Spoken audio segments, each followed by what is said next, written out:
Cavanac et Compom, maire de Nistos et Sakoué, Mesdames et Messieurs les présidents et porte-drapeaux des associations patriotiques, Mesdames et Messieurs ici présents, au nom de la Royal Air Force et de l'ambassade britannique à Paris, j'ai l'honneur d'être parmi vous pour commémorer les événements du 14 juillet 1944, en ce 21e anniversaire. C'est difficile. L'histoire n'est qu'une suite de tristesse et malheureusement une issue bien trop fréquente pour de nombreux équipages de bombardiers de la Royal Air Force pendant la Seconde Guerre mondiale. Comme nous avons déjà entendu, le soir du 14 juillet, plusieurs bombardiers de Halifax de l'escadron Special Duties 624 ont décollé de la base aérienne de Blida en Algérie. La mission d'un des avions consistait à réapprovisionner en armes, explosifs et argent la 3201e compagnie de francs-tireurs et partisans français de Nistos et Esparos dans les Hautes-Pyrénées. La mission de cette compagnie était d'empêcher la 2e division de Panzer SS allemands de rejoindre les plages et les combats en Normandie. C'est une mission qui sont réussie en retardant de 15 jours l'arrivée de la division SS en Normandie. Pour vérifier ces faits historiques, j'ai posé quelques questions l'année dernière à la Direction générale de l'histoire de l'air de la Royal Air Force. L'historien en chef m'a dit qu'il y avait tellement d'activités en soutien aux spéciales opérations exécutives pendant le mois de juillet 1944 que l'on manquait d'informations sur chaque mission aérienne effectuée. Il a confirmé que dans la nuit du 14 juillet, il y avait eu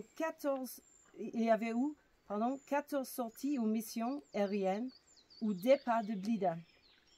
Tous les avions sont revenus sains et saufs, à l'exception du numéro GN 8884 du pilote officer Pierce qui fut porté manquant. Il a confirmé que le trajet de la 2e division de Panzer SS de la région de Montauban et Toulouse vers la Normandie a été ralenti par les actes de sabotage de la résistance. Pour les enfants parmi nous, l'action de sabotage la plus réussie contre la 2e division de Panzer SS a été accomplie par les écoliers français, à qui un agent du SOU avait fourni une graisse spéciale abrasive. Les enfants ont utilisé cette graisse abrasive en remplaçant à la vraie graisse utilisée dans les essieux des wagons de chemin de fer qui transportaient les chars.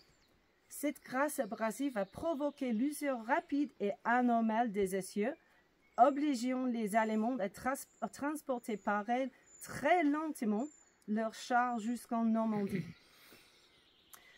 Ce que l'on sait des 7 aviateurs décédés ici le 14 juillet, c'est que l'équipage était composé 6 Britanniques qui étaient des jeunes réservistes de la Royal Air Force et un Canadien qui était lui un officier pilote d'actif de la RCAF, Leslie Arthur Pierce.